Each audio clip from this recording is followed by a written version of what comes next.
कुछ देखा आप? अभी नहीं गुरुजी। ठीक है, फिर हम चलते हैं। आपको जो बोला है वो ध्यान रखिएगा। जी गुरुजी। और जहां ब्रिजभूषण अपनी धाक जमाकर चले जाता है बड़ी बड़ी उसूलों वाली बातों करके, वहीं अब भी शो के प्रोड्यूसर साहिब ढूंढ रहे हैं वो फुटेज जिसमें झनक के खिलाफ कोई भी सबूत मिल जाए और वो आगे की कार्रवाई कर पाए। पर वहीं अब कोई फरिश्ता तो है। हाँ, बस यहाँ 1 हफ्ते का काम है, उसके बाद मुझे लंदन निकलना है। हाँ, वो 1 सेकेंड। और अब आदित्य झनक को देखकर उसे भी रोकता है, बात करनी है उससे।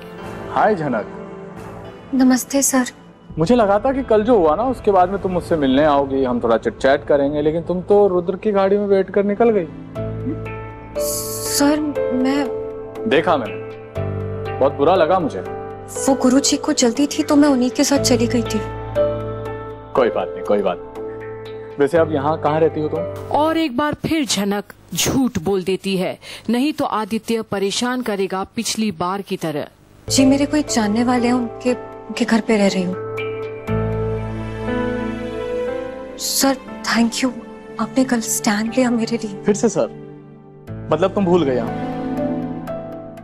कहा था ना मैंने तुम्हें, you can call me Aditya. Sir मेरी इतनी हैसियत नहीं है कि इतनी बड़ी हस्ती को नाम लेकर पुकारूं। आपने एहसान किया है मुझ पर तो।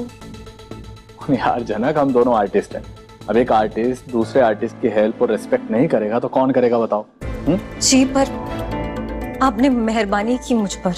और अब आप ना थोड़ी मेहरबानी कीजिए मुझ पर, आदित्य बोलना शुरू कीजिए मुझे। पर क्या ये होगा झनक से? वो तो ऑलरेडी डरी हुई है कि फिर से आदित्य वही ना करे जो वो उसके साथ करने आया था जब काम करी थी वो उसके साथ।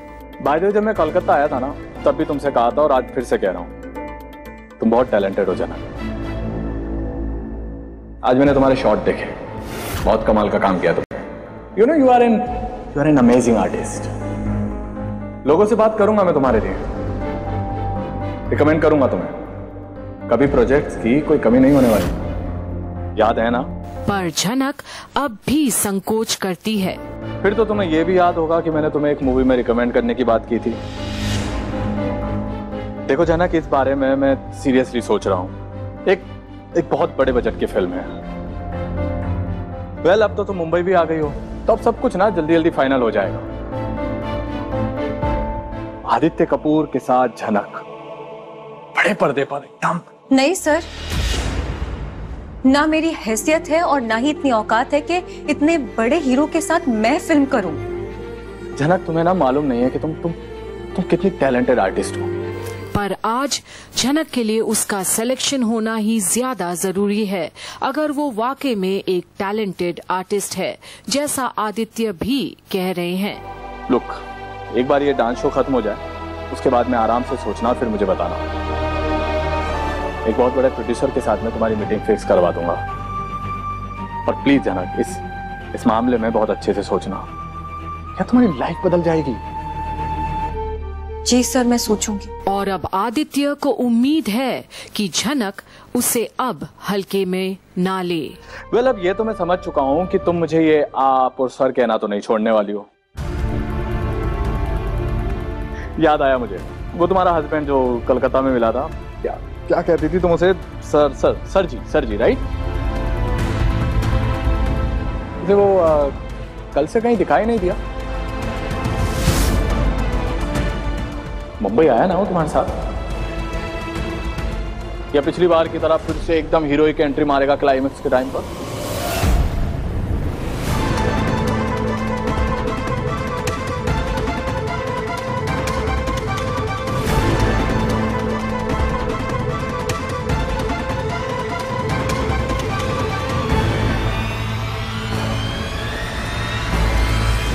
और झनक देखते रह जाती है कि अब भी आदित्य को सब याद है, पर अनी तो अब उसके जीवन में है ही नहीं।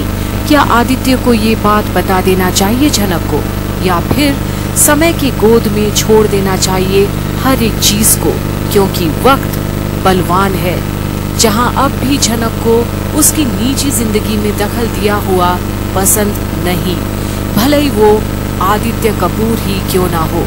आखिर हर एक शख्स को झनक के बारे में कुछ न कुछ सच मालूम है और आदित्य भी देखता है कि झनक अब तक नहीं बदली है, स्वाभिमान की मूर्ति है वो अब भी। अब देखना ये है कि झनक के खिलाफ आखिर वीडियो फुटेज मिलती भी है या नहीं। आखिर कौन दिलाएगा वो एक मौका जिसकी हकदार है झनक, आदित्य, रुद्र प्रताप या और कोई।